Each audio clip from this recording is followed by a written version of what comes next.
அஸ்ஸலாமு அலைக்கும் வரஹ்மத்துல்லாஹி வபரகாத்துஹு. அல்ஹம்துலில்லாஹி ரப்பில் ஆலமீன். அகிலத்தின் நிறுவனம் அல்லாஹ்வுக்கே எல்லா புகழும். அன்பார்ந்த சகோதர சகோதரிகளே, அல்லாஹ் அல் குர்ஆன்ல அறிவியலை பத்தி பேசக்குள்ள ஒரு விஷயத்தை சொல்றான். என்ன அப்படின்னா, நிச்சயமாக வானங்களில் உள்ளவற்றையும் பூமியில் உள்ளவையும், மேலும் சூரியனும் சந்திரனும் நட்சத்திரங்களும் மனிதர்களில் அதிகமானவர்களும் அல்லாஹ்வுக்கு கட்டுப்படுகிறார்கள், சஜதா செய்கிறார்கள் என்று அல்லாஹ் குர்ஆன்ல சொல்லக்கூடிய விஷயங்களை இந்த இடத்துல பார்க்க முடியுது. இந்த இடத்துல அல் குர்ஆன் ஒரு ஆள் இப்படி அணுகுனா கூட எல்லாவற்றிற்கும் பதில் இருக்கு. அல் குர்ஆன் எதையும் விடவில்லை அப்படிங்கிறதுக்கு இது ஒரு சான்று. என்ன அப்படின்னா, மனிதர்கள் கண்ணுக்கு தெரிஞ்சது இந்த சூரியனும் சந்திரனும் மனிதர்களும் உயிர்களும் அப்படின்ட்டு. ஆனா கண்ணுக்கு தெரியாத வானங்கள்ல உள்ள பல விஷயங்கள் அறிவியலாளர்கள் கண்டுபிடிச்சிக்கிட்டே இருக்காங்க. பூமியில பல விஷயங்கள் தெரியாத கண்டுபிடிச்சிக்கிட்டே இருக்காங்க கருவியை வச்சு.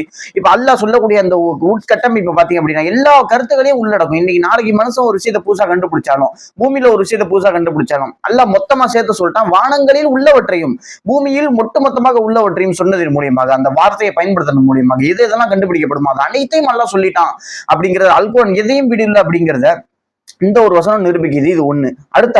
அதாவது ஒரு எண்ணெயை பொறுத்த வகையில ஒரு விளக்குல திரிய வச்சு எண்ணெயை ஊத்தி திரிய வச்சு நெருப்பை பத்த வச்சு எரிஞ்சாதான் எரியும் அப்படிங்கிறது எல்லா மனிதர்களுக்கும் தெரிஞ்ச ஒரு அறிவு. ஒரு குழந்தைக்கும் இந்த இயற்பியல் விதி மட்டும்தான் தெரியும். ஆனா அல் குர்ஆனுடைய அந்த கட்டமைப்பு, ஆலிவ் ஆயிலுடைய அந்த கட்டமைப்பை அல் குர்ஆன் எப்படி சொல்லுது அப்படின்னா, அல்லாஹ் தான் நிச்சயமாக அனைத்திற்கும் ஒளியாவான் அப்படின்னு அந்த ஆலிவ் எண்ணெயை வச்சு ஒரு உதாரணத்தை சொல்றான். அப்ப அதுல அல்லாஹ் ஒரு வாசகத்தை பயன்படுத்துறான். அதுல அல்லாஹ் அந்த எண்ணெயை பத்தி சொல்லக்குள்ள அதை நெருப்பு தொடாவிட்டாலும் அது எரிய முற்படுகிறது அப்படின்னு அல்லாஹ் சொல்றத.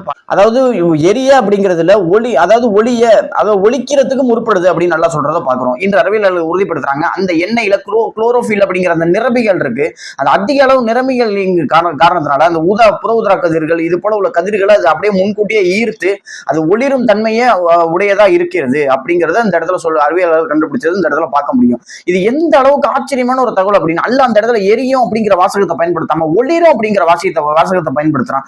இப்படி பயன்படுத்துறது மூலம் அதுல உள்ள எல்லா அறிவியல் நுட்பங்களையும் அல்லாஹ் ஒரே ஒரு வசனத்துல சொன்னா அப்படிங்கிறத பார்க்க முடியுது. இது எப்படி மனித அறிவுக்கு சாத்தியம்? எப்படி அல்லாஹ் அதை சொன்னா?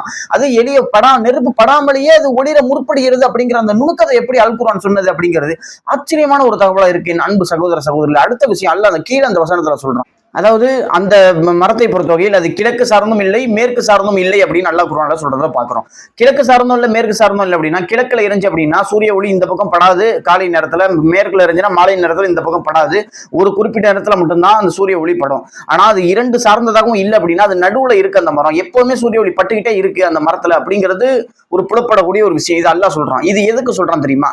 அப்பதான் அதனுடைய அந்த ஒளிரும் தன்மையும் ஒவ்வொரு விஷயமும் அந்த மரத்துல சூரிய ஒளி அதிகமாக படப்பட மிக வீரியமா இருக்கும். அது உதாரணத்தை பயன்படுத்துறதன் மூலம் இந்த அளவுக்கு அது நுணுக்கமா இருக்க வேண்டும், அதனுடைய மரத்துடைய பிரதிபலனும் இந்த அளவுக்கு இருக்குங்கிறத உதாரணத்தின் மூலம் ஒரு கருத்து அல்லாஹ் சொல்றது அப்படிங்கிறது எந்த அளவுக்கு சாத்தியமற்றது மனிதர்களால என்பதை என் அன்பு சகோதர சகோதரிகள் புரிஞ்சுக்கணும். இரண்டாவது அத்தாட்சியை பார்த்தாச்சு. மூன்றாவது அத்தாட்சியை பார்ப்போம். அல்லாஹ் குர்ஆன்ல சொல்றான், குழந்தைகளையும் சிறுவர்களையும் முடியை நரைக்க வைக்கக்கூடிய அந்த நாளில் அதனுடைய அதிர்ச்சி அந்த அளவுக்கு இருக்கும். குழந்தைகளையும் சிறுவர்களையும் அந்த மர்மை நாளுடைய அதிர்ச்சி முடிகளை நரைக்க வச்சிடும் அப்படின்னு அல்லாஹ் குர்ஆன்ல சொல்றதை பார்க்கிறோம்.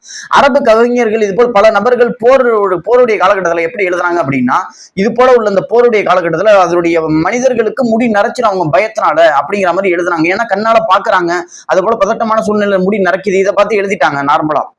சிறியவர்கள்லாம் அரபி கவிஞர்கள் குறிப்பிடல. ஆனா அதையும் அல் குர்ஆன் திருத்தி சிறியவர்களுக்கும் அது நடக்கும் அப்படிங்கறத உறுதிப்படுத்திச்சு. அந்த அளவுக்கு மர்மையினால் மிக ஆபத்தானது. ஒரு ஆபத்து அந்த அளவுக்கு கடுமையா இருந்துச்சு அப்படின்னா முடிகள் நரைக்கும். நார்மலா நம்மளுடைய அந்த ஒரு குறிப்பிட்ட சுரப்பி, மண்டையில உள்ள குறிப்பிட்ட சுரப்பி தான் முடிய கருப்பாவும் சிவப்பாவும் வச்சிருக்கு.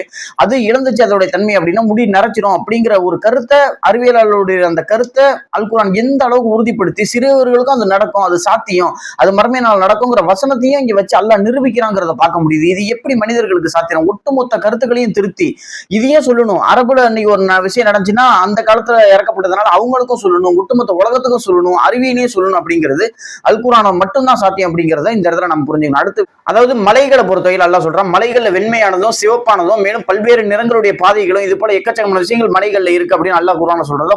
இன்று அறிவியலாளர்கள் ஒவ்வொரு நாட்டிலையும் போயிட்டு மலைகளுடைய கலர் அனைத்தையும் உறுதிப்படுத்தி சொல்றாங்க. இது எப்படி பாலைவனத்துல உள்ள மனிதர் எந்த இதையும் பார்க்காத ஒரு மனிதர் இது அனைத்தையும் சொல்வதற்கு, அனைத்து கலர்களையும் சரியான முறையில் சொல்லி குர்ஆன்ல இடம்பெறதுக்கு எப்படி சாத்தியம் அப்படின்னா, சாத்தியமே இல்லாத இறைவனால மட்டும்தான் முடியும் அப்படிங்கிறது இந்த இடத்துல பார்க்கணும். எவ்வளவு நுட்பங்கள் அல் குர்ஆன், எத்தனை கருத்துக்கள் பாருங்க.